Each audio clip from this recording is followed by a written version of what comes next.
2010-жылы 18-июнда МКК Боратко кичүү кредиттик компаниядан 368 000 сом өлчөмүндө кредит алгам. Баягы өзүм анча бизнес кылайын деп. 368 000 сом бул 8 000 доллар түзгөн ошол убакта Америка акчасы менен. Айына 500 доллардан төлөгөнгө макулдашканбыз 42% менен. Ошо 4 ай 5 ай Кытайга барып, Кытайдан швейный машина алып келип иштетип баштаганбыз. 4 ай 5 ай иштеп, убагы менен төлөп аткам. Орто жерден балам кырсык болуп, ошол алган акчаны жана элдин акчалары менен ошол акчаны алдатып ийдикпиз. Алдатып ийип 4-5 ай төлөгөнгө акыбалыбыз келбей калды. Сиз ортодон ошондой үйүңүздү койдуңуз, залогко үй 234 квадрат метр, 3 этаж үй. Биринчи этаж подвальный деп эсептелген менен аяк помещение. Ошол убакта 10 000 доллар деп эле баалап коюшту, 950 000 сом. Ошого бизге аябай акча керек, мага акча керек. Ал убакта мен Бишкекке жаңы көчүп келгем, акча керек болгондуктан жумушум да жок болчу. Эч кандай мындай баягы официальный банктардан алайын десем, баары жумушум керек деп мага бербей коюшканда, анан бул МККга жумушум жок деп эле анан эметсем, анан үйүңү койсоң эле беребиз деп 3 күнүн ичинде эле беришкен мага. Ошо 3 күнүн ичинде алып иштеттик. Ошентип менен анан кырсык болуп, балам дагы орто жерден аябай кыйналдык.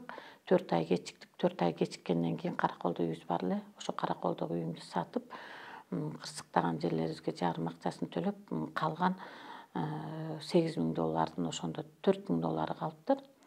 Основной суммадан 4 000 долларын төлөп берип, анан ошол кезде калган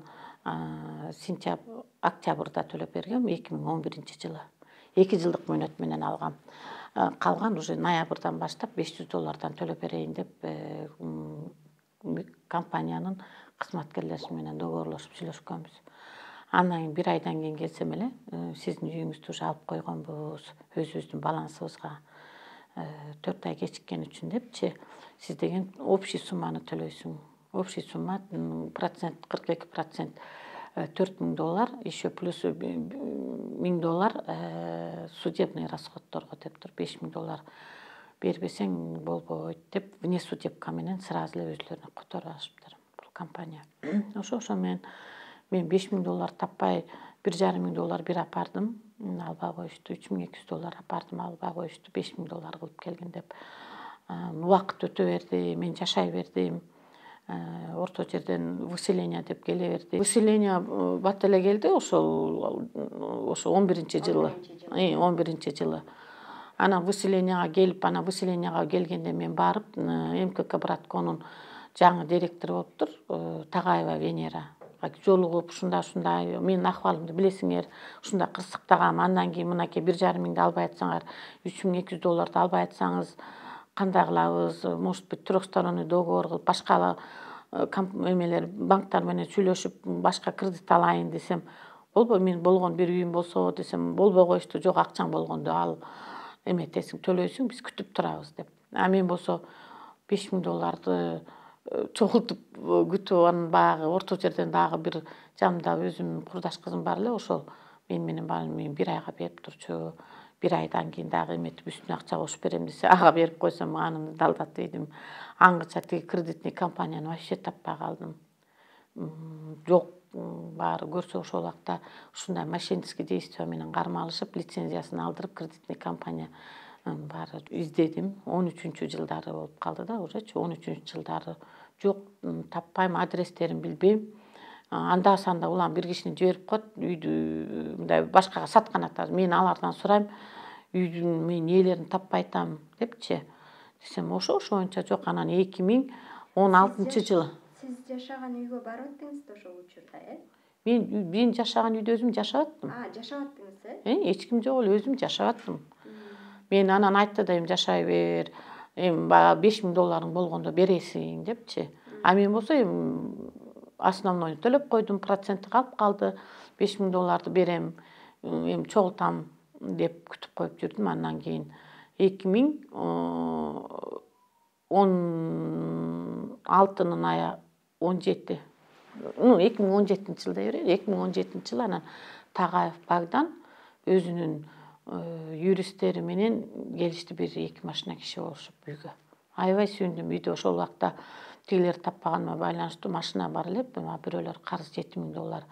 Анан жок дегенде машинаны кармап туралы, расходтойбой келе калса или машинаны сатып, же болбосо машинаны алса машинаны беребиз деп күтүп турганда, ошо кутла анан келип сүйлөшкөндө айттым, мынакей канча жылдан бери жоксуңар, $3.000 апарсам албайсыңар, $1,5 албайсыңар, мынакей машина турат $7.000 десем, хорошо анда деген $7.000 машинаны Nissan X-Trail көрүп, ачкычын ачып көрүп, ошо президенти Тағаев Багдан өзүнүн балдарына команда берди, анда деген машинаны алгыла дагы. Канча карызыңыз бар эле деди. Менде $4.000 калган. Үстүнө $1.000 коюп $5.000 берсең берем дегенсиңер десем, хорошо анда машинаны алгыла дагы, үйдү бергиле деп өзүнүн кызматкерлерине команда берип кетти. Хорошо деп калдык. Андан кийин Сарыбаев Тимур деген өзүнүн юристи иштеп баштады мен менен. Документти сразу машинаны көрүштү, документ өзүм оформленный болчу, машина ключун ачып машинаны карашты. Тағаев Багданды мен буга чейин тааныган эмесмин, анткени сразу алып атканда эмне работниктер аркылуу эле алабыз да. Машинаны бергенде, машинаны алышып беришкенде, үйгө келгенде ошондо тааныгам. Ошо мен машинаны бердим 30 декабрда экен. 2017 жыл бердим. Ошондо да ойлонуп, буларды уламжы таппай калып атам, адрестерин айтпайт деп мындай подозрение болгом да. Анан берип 3 айлык мөөнөт менен доверенность жазып бердим машинаны. Анан эми жаңы жыл болуп калды документтерге келгенде. Жаңы жылдан кийин келип оформить этесиңер. Хорошо деп жаңы жылдан кийин 10 билесиңер да майрамда 11-12-леринде барып баштасам эле Тағаев жок, тиги жок, печатыбыз жок деп создугуп баштады. Мен күтүп ошол убакта машинаны бергенде энеси эмелер маган 300.000 квитанция жазып берди. Мен айттым, эмне үчүн 300.000 мындай алганда аябай кымбат эле, мен $7.000-6.000 деп сүйлөшкөнбүз. Эми 6.000 келип $5.000 токтоп калдыбы десем, сиздин долг перед компания $300.000, $5.000 экен. Биздин бухгалтериябызга ушул туура келет деди. Анан хорошо, маган без разницы. Мен үйүмдү алып аткандан кийин, мен машинаны берип аткандан кийин, бул ошондон маган документ квитанция энеси өзү жазып кол коюп мага берди. Тағаева Венера.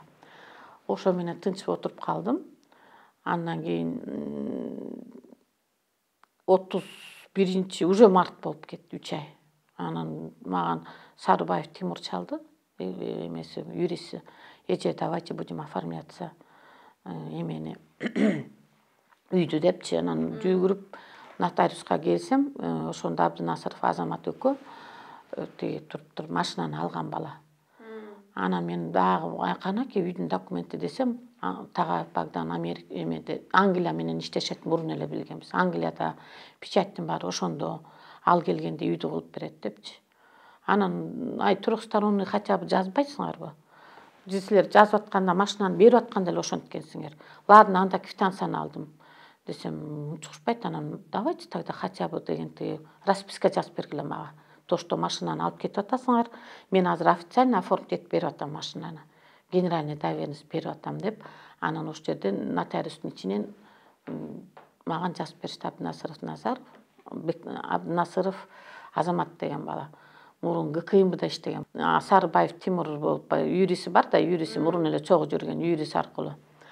Ошентип берип, бүтүп, анан эми опять Багданды күтөбүз деп калдык да. Багданды күтөбүз деп, анан алар маган айтты, ой эже машинаны ар жак бер жагында демекен, сиз дагы акча кошушуңуз. Дагы канча кошом десем, 100.000, 140.000 депчи. Хорошо, 100.000, 140.000 кошо турган болсо, менде акчам жок деди. Машинаны алып кеттиңер, үйдү алып кеттиңер. Хотя бы издеңиз деди, менден дагы кредит жүгүрүп эч ким бербейт экен 140.000. Залог жок. Ана залог жок, залогко деген 140.000 1 саатта, 3 саатта берет экен. Үйдүн документин койсоңор, ошондо алабыз деп да сүйлөштүк да. ошентип күтүп отурсам, анан 17 апрель күнү анан мага деген тиги Кадыров Бактияр деген бала маған уведомление келип берди.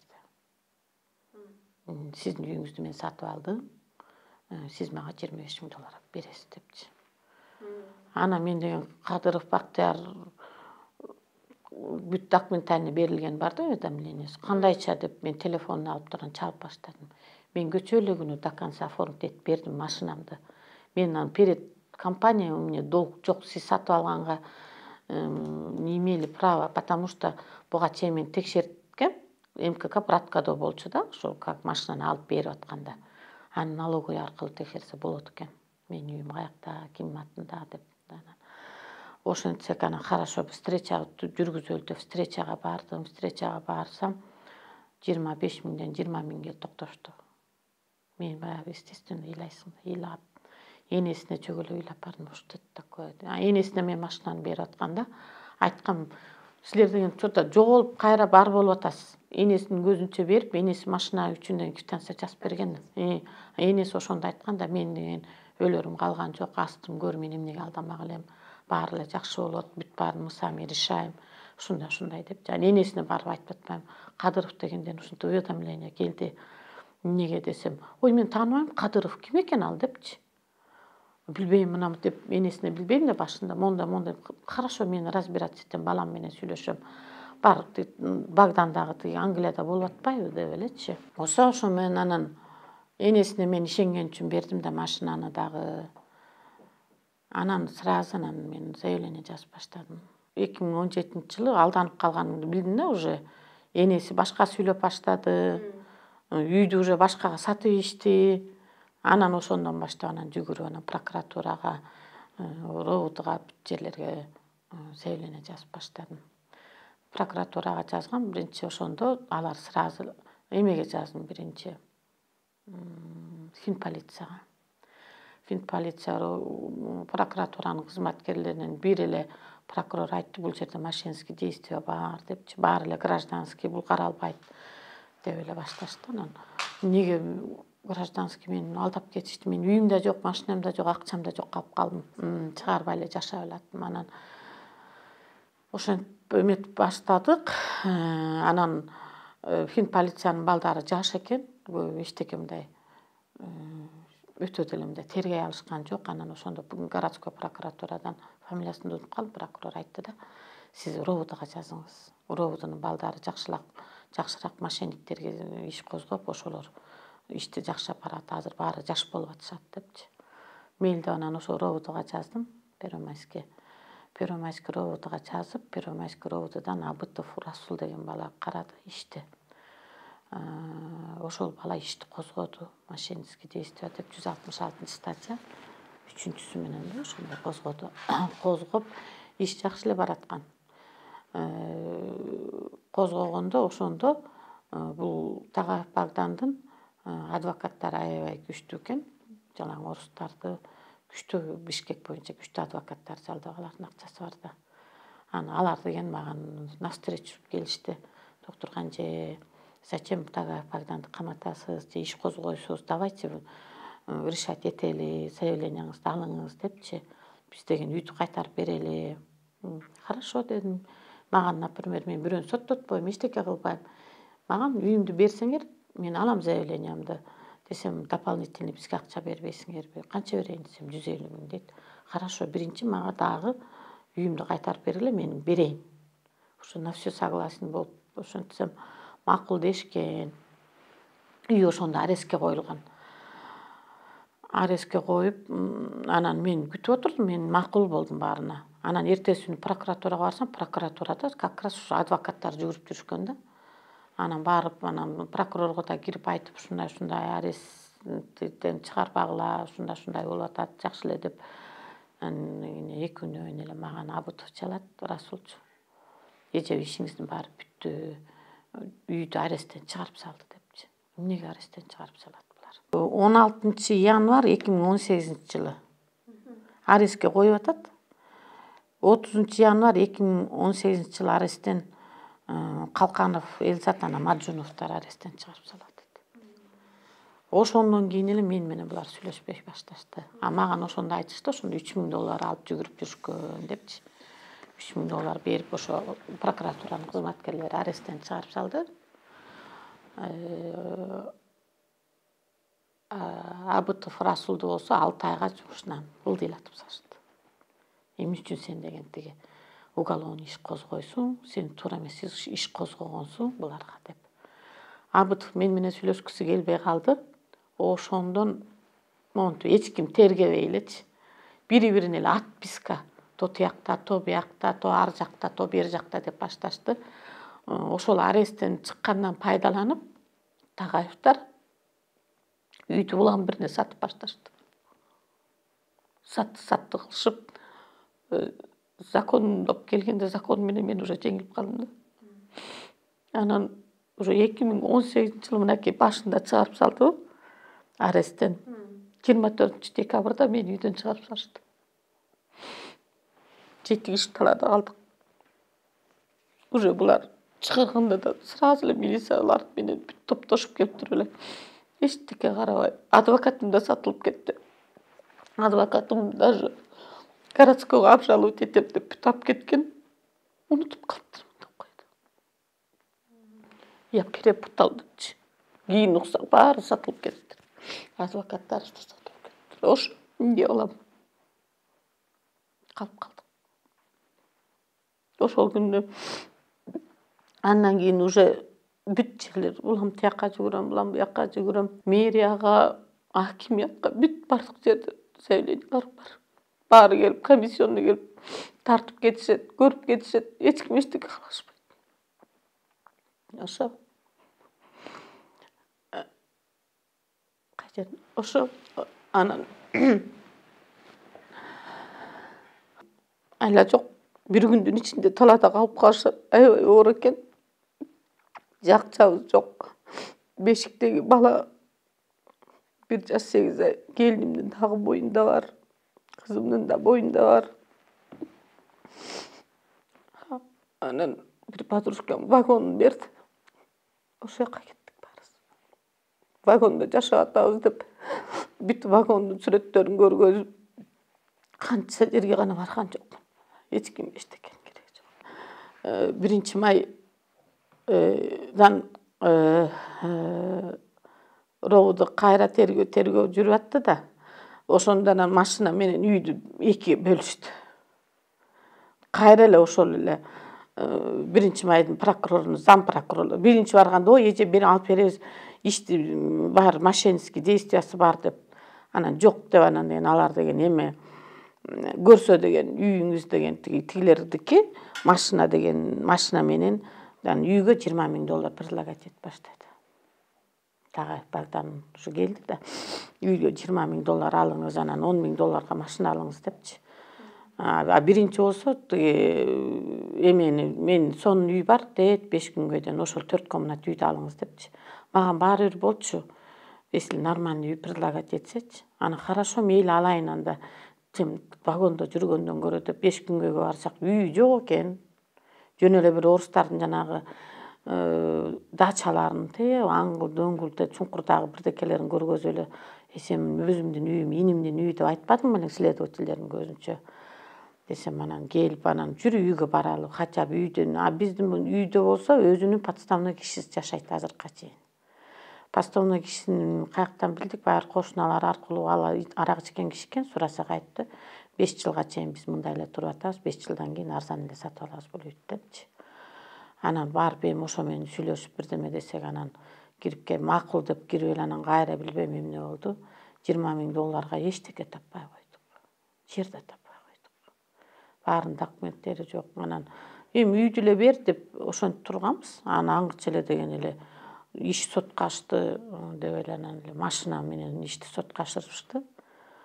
Соттон эчтеке айта албайсың. Мен бердим. Мен аркылуу мошенник деп Тагаев Богдан табылып, только машина менен мошенник болду деп табылып, анан соттон анан үй менен машинаны бириктире албай атабыз. Калканов да айтат. Машина менен үйдү байланыштыра албай атам. Эмнесин байланыштыра албай атасың? Мен машинаны бердим, алар үйдү бермек. кемпир мен деле байланыштырам, прокурорлор эмес десем деле ошентип коюшкан. Ошо менен соттон деген ишти кыскартып коюшту. Мөөнөт өттү деп. Азыркы убакта болсо Ленинский роботуга кеткенбиз, анткени мага окшоп страдать эткен аялдар көп. İçinden төртөөбүз эле калыптырбыз, 10 жылдан бери иргелип. Тиги калыптырбыз. Анан Кушбакова деп дагы эже бар, ал $7.000 үчүн $200.000 үйүнөн ажырап калган, мага окшош. Анын үйүн түрттүрүп салган Такаев Багдандар. Анан деген ошо групповой деп анан деген кредит алган местага жараша деп Ленинскийден анан дальше үйүм калып калды да.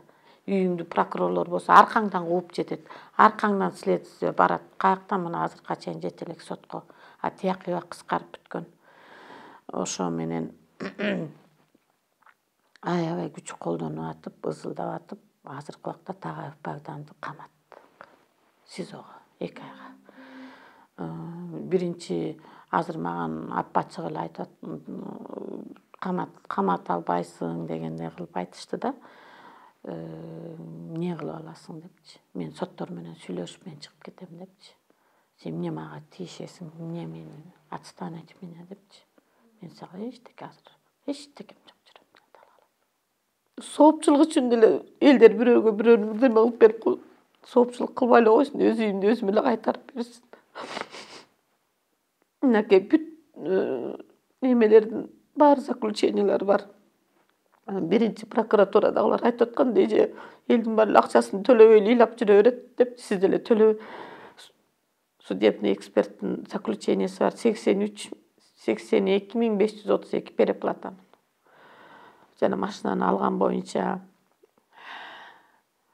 үйдү эксперттерге жасаткам $75.000 экен. Мен азыр башым менен оргассам дагы үй ала албайм. Менин балдарым тагдыры эмне болот? Неберелерим эмне болот? Азыр кичинекей квартирада пандемиясы туруп атат, улам жүрөк түшүрүп. Балдар мурун кичинекейде билинчи эмес. Азыр ошол балдар 2 жашка чыгышты. Жүгүрүп ойноп турган убактары квартирага да кичинекей балдар менен алышпайт, балдар ойношот.